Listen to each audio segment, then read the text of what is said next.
Welcome to the Poly Tools Creator Spotlight. I have my friend on here, Drew, the Cobra Kai Kid.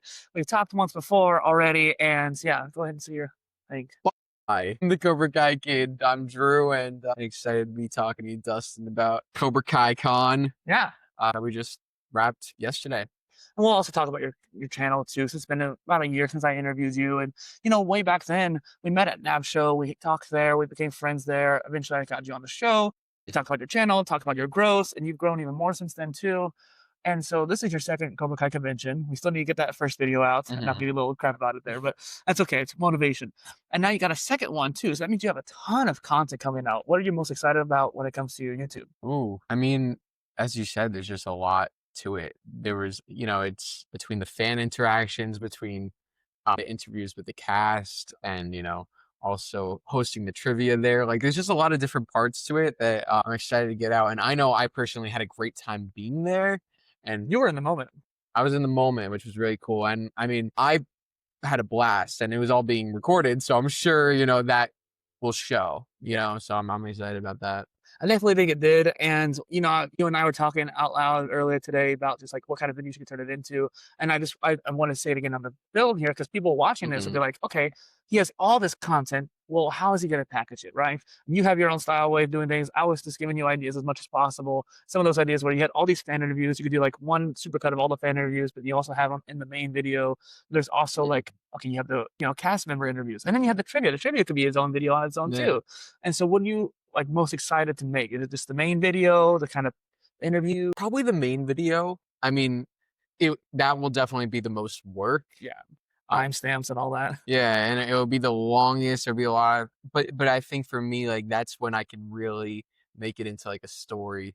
And like, when I've made like my like vlogs in the past, I try to like, throw some music in there and just like kind of tell the story with it, even if it's not like, like a narrative story, it's just like, it's kind of like the journey. I don't know. So I'm kind of like excited to make that and kind of just see like Have people join you on that journey. people joining me on the journey. That's like the whole like goal of like what I try to do is like, basically like come with me to the Cobra Kai Con and experience it with me. So yeah, like tell a story beginning to end, and kind of like when like the moments where I get excited, hopefully people feel that excitement too. And it's like, having that maybe not in the very beginning of the thing, but kind of setting it up, and then it's like when we get to that point, it's like, oh, like Maybe at the end, this is a spoiler, but like Johnny Lawrence, William Zabka says quiet, yeah. like he does in the show and the movie, all that. I don't know the show. You're gonna correct me there. It's all good. No, but I get what you're saying. Yeah, the way you said it on stage, maybe that could be like the end of the video, for example, like As like cuts to black. Cuts to black. That'd be like kind of cool. But those are the kind of creative choices you get to make in that full edit, because you have all this content to pull from. We also have that extra mic too, so you can have a higher quality source that maybe the phone had picked up. And really, events like this, since this is a show like Poly Tools, right? We're talking about the different tools, the recording equipment, the tools you use. You mentioned how you use iMovie because it's simple, nice and easy, minimalist. That's kind of key, because if it blocks you from making the content itself, there's no point in using a different tool, right? You want the tool that gets you from point A to point B. So can you share more on that? Yeah, I mean, it was the platform that I grew up using. Yeah. And I've learned about Adobe Premiere. Like, I've like used it for school, and I've like done like certain projects where like I'll do like certain things iMovie can't do, and I'll put it into Adobe to do, and then I'll put it back in iMovie. But yeah, I mean, for me, editing's never been like the tech side of it. I've never really been super into and knowledgeable on. I just like to create. Yeah. And there's a lot of people watching this who are the same way, which is why I brought it up. Yeah, so like, I mean, just putting the things in order, I really don't think, I mean, I'm sure there's a lot of like softwares out there that like, can, make it look really good, probably better than iMovie, that can make it look good and add like cool text and good transitions. But when it comes to just simple putting something together, I just focus more on the creative side of it. So the editing side is like kind of not my, but I'm always still like open to learning and stuff. Yeah. Well, I'm not trying to convince you to use DaVinci Resolve or something like that. I'm just curious because I mean, I remember my first movie was like this. I was using Microsoft Microsoft PowerPoint, and I put together a slideshow of Bionicle with one of the Bionicle tracks in the background, had these motions of all the characters flying around on the screen. And eventually, like, I exported it as a video rather than like a slide deck. And that Like was stop motion? basically in a way, because it was just pictures, right? Yeah. I don't think I've ever shared that actually before, but I was mentioning like it was because I was playing around with Microsoft Office, and it's what I had at hand. It's what I grew up with. I don't think I've ever posted it, and now it's kind of I think I still have the file, ironically, but without the original sources, it doesn't really work anymore. But it's interesting to think about like tools you use starting out. Part of why I haven't jumped straight to Adobe yet myself either, because I'm using DaVinci Resolve for so long. So, what are some of the moments of the Cobra Kai convention that you think really stand out to you? Ooh, I mean, overall, I mean, there's so many individual moments. Overall, though, just being able to interact with everybody. I started my YouTube channel because I had nobody to talk about the show with. Yeah. It just wasn't like a thing people were watching because it was on YouTube at the time. So to be somewhere where everybody is into the show, it's like you could talk to anybody about it and you get all these different opinions. And it's really like, I mean, it's surreal that, I'll talk to certain people and they're like, Cobra Kai Kid, like they know who I am already, which is like insane. But even if people don't know who I am, they still know the show, and we just get to geek out as fans. And then I get to meet you too, because they're like, oh, you're the guy who's like a massive fan, like a mega fan, right? And so like they're a big fan themselves, and they get to see your fan like reactions and fan like love for the show. Yeah. So that's what brings them to your channel, because they see you in person, how you're reacting too. Yeah, exactly. Yeah, and I just love it at the end of the day. And I mean, I don't know, just yeah, I would say the highlight being there with everybody, but then of course like seeing the cast, That was cool. is just like It was cooler than I even thought it was gonna be. I was like, I knew it was gonna be fun, but I was like, oh, this is like kind of surreal. exactly. It's like, yeah, and I mean, like, I've seen them at multiple occasions, but like just I don't know, it's like that's Johnny Lawrence up there. Like that's it's pretty I dope. just canceled him, and it just feels so like, wow, that's so real. Like he's like a real person. Yeah. And they're so good at playing their characters too. It's like, I think that there was. I was telling you, like, I didn't really care for Johnny's character, Dimitri, because I was like, I didn't like how the character was. Like, but that's because he's such a good actor. Exactly. And I made it like because he was able to portray that character. Exactly. He's pretty chill in real life. Exactly. Even Alicia Hannah Kim, who is Kim Da-eun, complete opposite. I would say she's the least like her character. There's just no similarity there because she's like an evil. Yeah. Yeah, I know it's getting a little hot. I was just trying to get the fan going. Wonder why. Anyway, it was a little. What was I saying? Oh yeah, she's completely different. In the show, she's like totally evil. And in real life, I mean, you saw it. Yeah, she was so bubbly. Bubbly. That's like the word. I didn't even get a chance to meet her. I crossed paths with her like 3 times, essentially, in the hallway, and like just running around, she's just running around and doing stuff, and you could just see like that aura. Yeah. And also, did you notice that like everybody who was talking about the show, they, sometimes people make things up, but like they really emphasize, and it is true because they say it so many times and everybody says it. There are no problems on that set. There are no drama queens, drama kings. Everybody is like, except for show. Everybody's like very, honored to be there, and nobody like ruins the vibe of it. It's not like you have that one actor who like is like Ellen DeGeneres. I think was like people were talking about how not on Cobra Kai obviously, but on just like certain movies or shows she would be in, and she would just be so difficult to write. Who Ellen would be difficult? Yeah, Ellen DeGeneres, whatever the talk show host. And it was just one of those things where like you just didn't think that from like the way she performs on her show or like on camera, but then like you hear about that kind of stuff, and like you said, no one on this cast is like that. And one person can ruin the whole thing, especially if it's like, I mean, you have like the legacy actors, Billy and Ralph, who lead the whole thing. If one of them is like, drama. Yeah, I mean, it would ruin the whole. The only drama queen is Dan. He's funny though. Okay, that was another highlight, was him and Brett. Dan and Brett. I mean, Dan hosted the whole thing and he was great. MC like him, that was really cool. He did a really good job. See, what I liked about what he did was he, kept the conversation going. He did a good job hosting, but he's also a comedian, so he kept it funny. And I was just laughing. Water. Yeah, and I mean, it depended, like, whoever he was with, it was like, a different vibe. Different level of comedy. But Dan had that comedy show at the end with him and Brett. Like, ooh, that level was a little so good. So good. It's all secrets. Remember that joke or not? Stupid Kevin. Yeah. That was One thing I wanted to bring up before we forget is like Gary Vee talks about this a lot. If you like something so much and you want to talk about it, you don't have anybody to talk about it, make content about it, right? If Mm, you like Smurfs, go Smurf it up. If you like Cobra Kai, make Cobra Kai content. And I think a lot of creators, or people who want to be creators, more likely, they'll love a certain topic. I actually do these interviews because I was on my other show and I was like, hey, I really enjoy talking to other content creators. mhm. And I'm like, our conversation is only like 20, 25% of the conversation about creation. People I find might be also creators.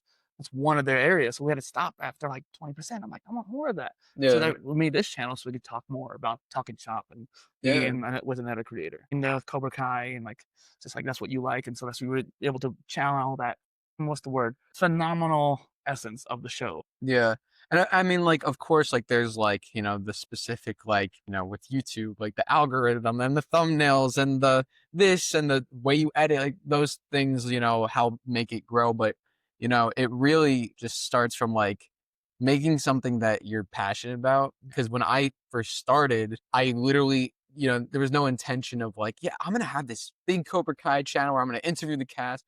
It was literally like, the third season was coming out, and I was like, I have so many thoughts. So I turned on my like cheap little webcam, and I had a really bad microphone that like was echoing the whole room. Oh. And I was like, I'm actually worried about this from being too echoey with our mic. yeah, no, but you know what? But the passion is what it's about. And I'm just like, boss, I'm the Cobra Kai Kid.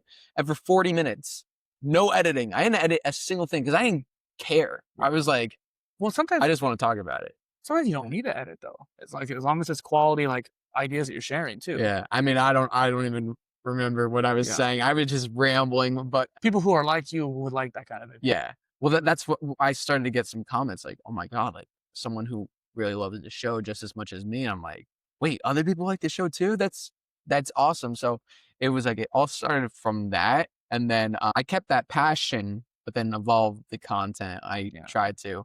But yeah, always having a passion for what you're doing, because especially like on YouTube, when you can do whatever you want, it's your thing. So you wanna choose something that you have a love for, because if you lose that love for it, then Yeah. like you know it's not fun for you. It kind of shows in the quality of the content. But I've always loved Cobra Kai, so Always will though. and I always will. So it's just easy. It's easy for me to love the show. There's no work for that. Now this does transition into your transition. If you don't want to talk about it, we can wait till next time. But if you want to talk about what you're gonna forward, we could talk about that. I think I'm right. I'll have you Yeah. back on the show and like of like what you're planning or like what you want to achieve Yeah. after your current project. We could lead into that too. Okay. Yeah, yeah. Well, I love Cobra Kai, but I also have a lot of other passions, and I always want to cover anything new with Mhm. the Cobra Kai world. But since the show's over and there's not that much like new Cobra Kai stuff going on, I would like to like do some other stuff as well, and then of course, whenever there is Cobra Kai, cover the Cobra Kai, but also just expand it, and yeah. You have also a lot of content. Like one thing to mention too is like repurposing your old content. So you have like, okay, here's all the convention videos I made for the New Jersey one into a supercut. So you have Mhm. another post just out of that. Here's all Yeah, the videos I put for the Chicago convention into a supercut. So you can still continue the content for a few months after that, just from like repackaging your old stuff. for And sure. then there's also the idea of like, I was asking, I think the other day too, if you like Zelda, because I thought of creator Zeltic, and for a while there was no new games, there Yeah. was no new news. Like we were just kind of sitting in a cloud of nothing, right? So he was starting to run out of like content ideas because there was nothing for him to report on. Mhm. But he started coming up with new ways of like looking into the lore, or here's some of the best locations in the series, or whatever like that. So there's always some ways to repackage things too. And you have a really cool project coming up too. That you've been talking about slowly but surely. Yeah, yeah, the documentary Kai Hard. So yeah, that's the big thing working on right now. Cobra Kai documentary. That's why like a lot of people always like were like, "Oh my God, Drew, the channels or the show's ending. What are you gonna do now?" And you know, I really wasn't like worried about like not having like anything Cobra Kai, like, because yeah, we're working on this documentary, which is a huge thing. It's still in the Cobra Kai universe, so it doesn't feel. I mean, even though the show is over, it doesn't feel like that. Like I'm still in it. Yeah. Still working on it. So that one's really exciting. We got the director of More Than Miyagi, the Pat Morita documentary, who's I was heading gonna ask if this. you directed it. No, I'm a producer. Okay. Yeah, and I'm also the director is Kayvon Derrick, producer Jerry Garcia. I'm co-producing with him, and yeah, we're making it like all around the fans of the show.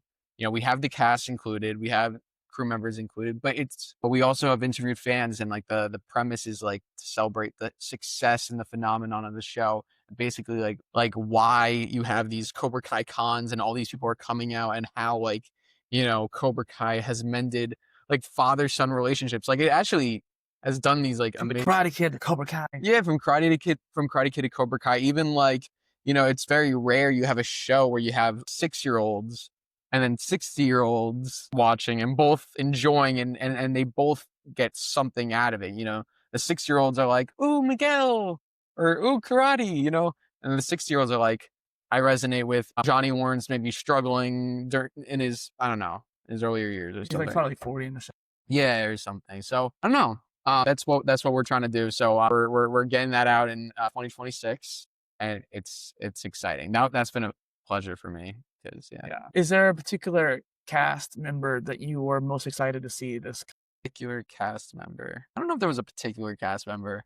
Was there one in particular you wanted to interview? No, well, we actually did interview one who I really did want to interview him, and it was Joel Madueña, who plays Miguel. I mean, I was definitely excited to see him. Like a lot.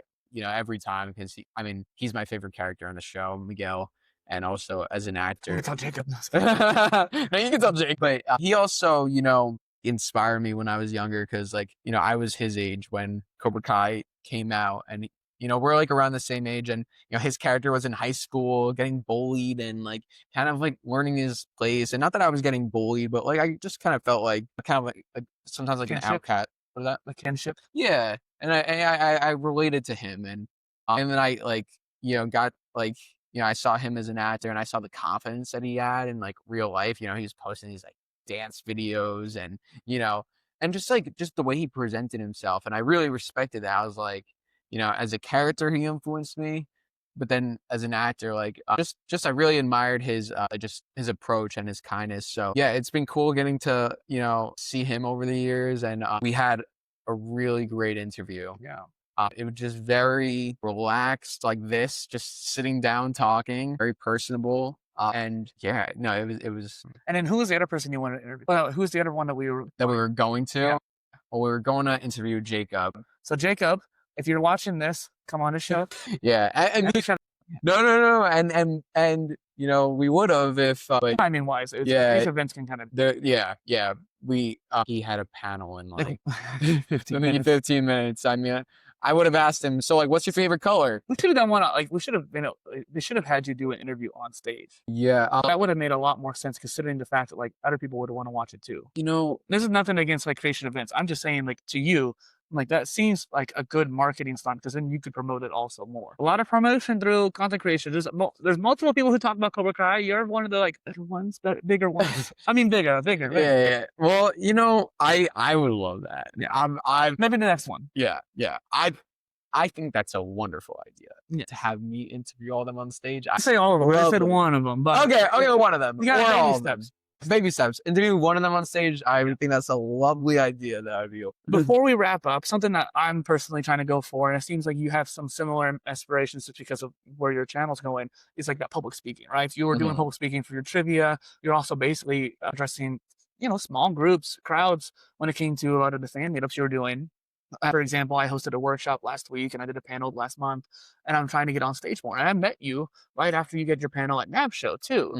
And so are you trying to do more speaking engagements? Or are you trying to do more of that? How do you think other people like me and people watching could also do it too? Oh, that's a good question. Two different questions there, but yeah. Yeah. What was the first part of the question? It's basically just like becoming a person on stage, a speaker. Like I want to MC like Dan was doing. I want to do all that. Yeah. And you're not quite like me on that. You might just want to do more speaking when it comes to just talking to the cool people on stage. But like getting on a panel is essentially the same thing as speaking. Yeah. Well, it's definitely not always easy Yeah. because I mean, just public speaking in general, it's Getting on stage and just still being on stage. yeah, yeah, and I mean, like, there's also a very big difference. I could be doing a YouTube live stream and have 1,000 people on, and I'm like, I'm able to talk, because I'm talking to a camera, but then, I get somewhere and there's 1,000 people in front of me, like, actually staring at me, and it's tougher. I think, it's always difficult at first, especially if, I mean, some people just like, they don't care and they can just like go for it. And, they Those just, people are psychotic. some people just have that energy and they're just able to do it. But other times you could get nervous, which I think is normal. I'd like to I mean, I feel good about this trip too, because the first time I did the trivia, it was the first time I did that. And I was a little nervous.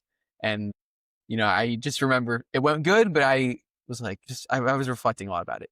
And then this time I feel like it went like so much better. Yeah, I didn't say any. Yeah, because I had already done it before and I felt comfortable. It wasn't like, wait, what am I doing? So sometimes it's just about doing it multiple times. And I mean, like, yeah, even starting small. Because sometimes, like, even talking to one person, can be more intimidating than a whole group. But yeah, Especially if they're like a lot bigger than you. I mean, I had that issue the first podcasting conference I ever went to. I've never gotten starstruck except for this one person, Halataha, who's a big podcaster. And I don't even know why I was that starstruck, because she was just a normal person, normal creator. Yeah. But like, I remember getting nervous and stammering over my words. I'm like, that's weird. I never do that. Yeah. I can talk to anybody. But when it comes to like public speaking, we were talking about like, just getting in front of the crowd. And 2 weeks ago I was at Vid Summit and there was a meetup. And they literally needed someone to speak about Opus Clip. Shout out to them for sending me out the Vid Summit. Like, love Opus. Oh, I love Opus. And it's funny because I just had to get up there in front of this crowd of 50 people and just talk about it. And how much notice were you given? Like 5 minutes. Yeah, that's not even then, like probably like barely. I mean, in a way, it's like that could be like either really nerve-wracking, or it could be like, okay, at least you didn't have all that other time to be nervous about it. You kind of just like, I knew I was gonna be representing the group because like I was like, hey, this is an AI tool meetup. Cool. Yeah. I knew I was gonna be telling people about it, but I was gonna be like one-on-one. Did it go well? So I think I just went a little too short, too concise. And so like you said, reflecting on it and more practice will make perfect. I feel like I'm gonna go to more meetups now and try to do more talking. Just like pushing myself into that fear, pushing myself into that like deep end, if you will. Yeah. So is there ways you could do that too? About like just like putting yourself out there more onto like the stage. Any ways you could think of right now that you can get on stage or in front of a group?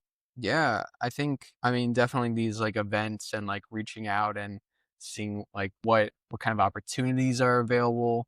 Got to speak at that content creator convention in NAB, the trivia, hosting that. That's from reaching out and just putting yourself out there and just seeing what's available. But even like, I don't know, even like doing like, if you're into like poetry or singing or music, like an open mic can be like a small way of like practicing, or doing something in front of your family. Like I literally did for the first convention before I did the trivia, the night before, I literally practiced with my family. Oh, nice. Yeah. So it was a way of like speaking in front of people, but it was more relaxed. But just practice makes perfect. Yeah. Anything else you want to say before we wrap up? That's I want to say. Anything you're looking There's forward to? so much I want to say. Yeah. Anything you're looking forward to besides the documentary? Going to London. Going to London. You know what? Karate Kid musical is going to London. Just there's just a lot of. I just feel like I'm doing a lot of different projects, which is like it could be overwhelming and be stressful, but it's like I'm very grateful because it's all things that I love. Like each thing is something I want to do, and I don't feel like I'm ever in a spot where it's like I don't have any passion projects. I always like try to even if I have work that I have to do, I always try to make room for the passion projects, even if nothing comes out of it except my own happiness. That's good. Yeah. And I would say that's the big thing. Doing what you love, And even if you have to do like, sometimes we have to do work, like things that we don't want to do. You got to make a living. You got to, pay the bills. But I think it's so important to not to find that time for yourself to, if you like to paint, paint on the side, even if you're not making money from that. And even if like you are like super stressed out with your other job, you're just like creating little time. So you're just, I don't know. So you have that thing for yourself that compartmentalization. Yeah. Just so you're not always doing something that like you want to do things that bring you happiness, like watching Cobra Kai or watching Cobra Kai Kid. Cobra Kai Kid or watching Dustin. I have multiple channels, by the way, so go ahead and look on the main channel. You Oh, see, yeah. this was on the other one, so that's perfect. You mentioned that one. There you go. I got you. I Hey, got you. speaking of which, where can people find you? Yeah, people can find me at Cobra Kai Kid on YouTube and Instagram. I also do music. Drew Raskin on YouTube and Instagram. Released my first song in December. Dumb Love. Check it out. Awesome. Thanks for being here. Thank you, man. Appreciate you. Cobra Kai never dies. Quiet.